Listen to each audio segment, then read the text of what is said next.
மகா கிட்ட வேணுமே வந்து ஸ்வேதாவை வச்சு என்ன பண்ணுறாரு சூர்யா ரொம்ப வெறுப்பேற்றிட்டே இருக்காரு. இதனால் மகா டென்ஷன் ஆகிடுறாங்க. வீட்டில் வந்து ஸ்வீட் பண்ணுறாங்க. அதை வந்து சூர்யாவுக்கு கொடுக்காம வந்து எடுத்து வச்சிடறாங்க. சூர்யா திருட்டுத்தனமாக சாப்பிட்றாரு. அதை பார்த்த மகா வந்து பார்த்து முறைக்கிறாங்க.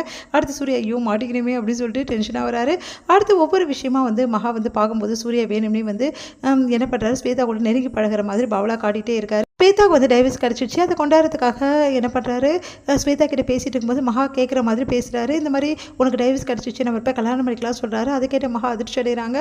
மகாவால் தாங்கிக்கவே முடியல. அடுத்து வந்து ஸ்வேதா கூட என்ன பண்ணுறாரு பார்ட்டிக்கு போகணும் அப்படின்னு சொல்லிட்டு கம்பெனியில் நடக்கிற மீட்டிங் அவாய்ட் பண்ணுறாரு. இதனால் வந்து மீட்டிங்கை மகா அட்டன் பண்ணி நல்லபடியாக முடிக்கிறாங்க.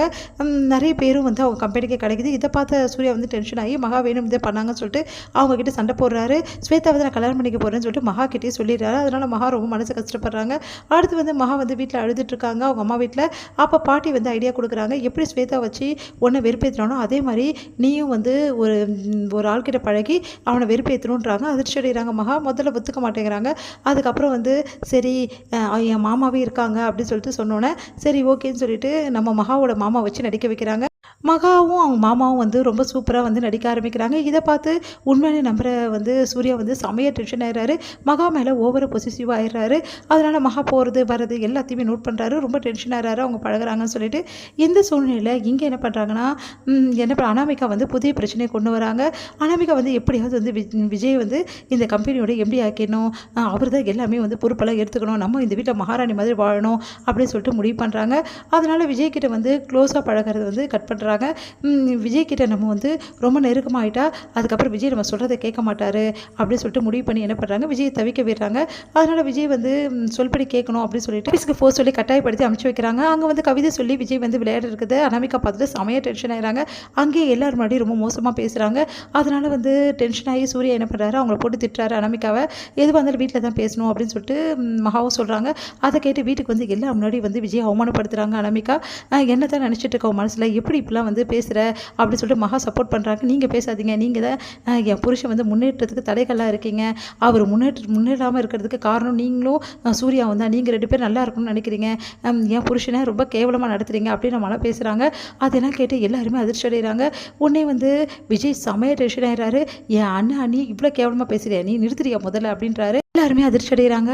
அப்போ விஜய் சொல்கிறாரு என்னைக்கு நான் உன்னை கல்யாணம் பண்ணணும் அன்றைக்கே எனக்கு நிம்மதி இல்லாமல் போச்சு, என் வாழ்க்கையில் நான் ரொம்ப சந்தோஷமாக இருந்தேன், என் இஷ்டத்துக்கு நான் வேலை பண்ணுவேன், எங்கள் வீட்டில் யாருமே என்னை கேட்க மாட்டாங்க, பணம் சம்பாதிக்கணும், அதுக்கப்புறம் வந்து பெரிய தொழிலதிபர் ஆகணுன்ற ஆசையெல்லாம் எனக்கு கிடையாது, எனக்கு நான் நிம்மதியான வந்து வேலை செய்யணும், எனக்கு அழகாக கவிதைகள் சொல்ல பிடிக்கும், வரைகிறது பிடிக்கும், அந்த மாதிரி விஷயங்கள் தான் எனக்கு பிடிக்கும், அதை விட்டுட்டு வந்து நீ போயிட்டு வேலை செஞ்சாகணும், நீ போய் பணம் சம்பாதிக்கணும், பெரிய வந்து பிஸ்னஸ் மேன் ஆகணும்னா என்னையே கல்யாணம் பண்ணிக்கிட்ட, நீ இந்த கவிதையை வச்சு தானே உன்னை நான் விரும்பினேன், நீ என்னோட கவிதை நேசிக்கிறேன்னு தான் உன்னை நான் கல்யாணம் பண்ணேன், ஆனால் அதெல்லாம் பொய்ன்றதை நிரூபிச்சிட்ட, நீ வந்து என்ன நேசிக்கல, உண்மையிலேயே வந்து சொல்லப்போனால் இந்த சொத்தை தான் நீ நேசிக்கிற அப்படின்றாரு. அதை கேட்டு அப்படியே அதிர்ச்சி அடைகிறாங்க அனாமிகா. இங்கே பாரு, இதுக்கப்புறம் வந்து நீ சொல்கிறபடி நான் ஆஃபீஸ்க்கெலாம் போக மாட்டேன், அதே மாதிரி வந்து என்னோடய வேலையில் நான் சந்தோஷமாக இருக்கேன், அந்த வேலையை தான் நான் செய்ய போகிறேன், இதுக்கப்புறம் ஆஃபீஸ் போகிறது, உன் சொல்படி கேட்குறது, நீ நில்லுனா நிற்கிறது, உட்காருனா உட்காருது, அந்த மாதிரி வேலையை நான் செய்யவே மாட்டேன், இதுக்கப்புறம் நான் விஜயாக வாழ விரும்புகிறேன், உன்னை பொறுத்தவரைக்கும் என்னை பொம்மை மாதிரி இவ்வளோ நாள் ஆட்டி வச்ச, இனிமேட்டு வந்து உன் சொல் பேச்சு நான் ஆடுவேன்னு நினைக்கவே நினைக்காத அனாமிகா, இதுக்கப்புறம் என் வாழ்க்கை நான் தான் வாழணும், என் வாழ்க்கை நீ வாழ முடியாது புரியுதா, உன் இஷ்டத்துக்குலாம் நான் நடக்கவே மாட்டேன் இனிமேட்டு, என் அண்ணியே வந்து ரொம்ப கேவலமாக பேசுகிறியா, என் அண்ணி எனக்கு தெய்வம் மாதிரி, என் அண்ணனும் என் அண்ணியும் தான் என்னோட எல்லாமே, எனக்கு அவங்களே கேவலமாக பேசுகிற, நீ உன்னை பார்த்தாவே கோவமாக வருது, இங்கேருந்து போயிடு, உன் மூஞ்சில் முழிக்க கூட எனக்கு விருப்பம் இல்லை அப்படின்றாரு. அதை கேட்டு அனாமிகா செமையாக டென்ஷன் ஆகிறாங்க. அப்படியே பார்த்து முறைக்கிறாங்க. உடனே வந்து அப்படியே பார்த்து முறைச்சிட்டு வந்து படிக்கட்டு ஏறி போகிறாங்க. அவங்க அம்மா வந்து சப்போர்ட்டுக்கு வராங்க.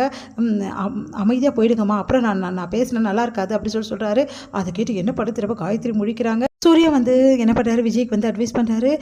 விடு விஜய் ரொம்ப டென்ஷன் ஆகாத அப்படின்னோடனே பாருங்க நான் எப்படி பேசுகிறான்னு சொல்லிட்டு, இவளையா நான் லவ் பண்ணேன்றது நினச்சாவே எனக்கு வந்து ரொம்ப மனசு கஷ்டமாக இருக்குது, சத்தியமாக இந்த மாதிரி ஒரு ஆளாக இருப்பா நான் நினச்சி கூட பார்க்கல, இவ என்னை ஏமாற்றிட்டா அப்படின்னு சொல்லிட்டு மனசு கஷ்டப்பட்டு போகிறார்.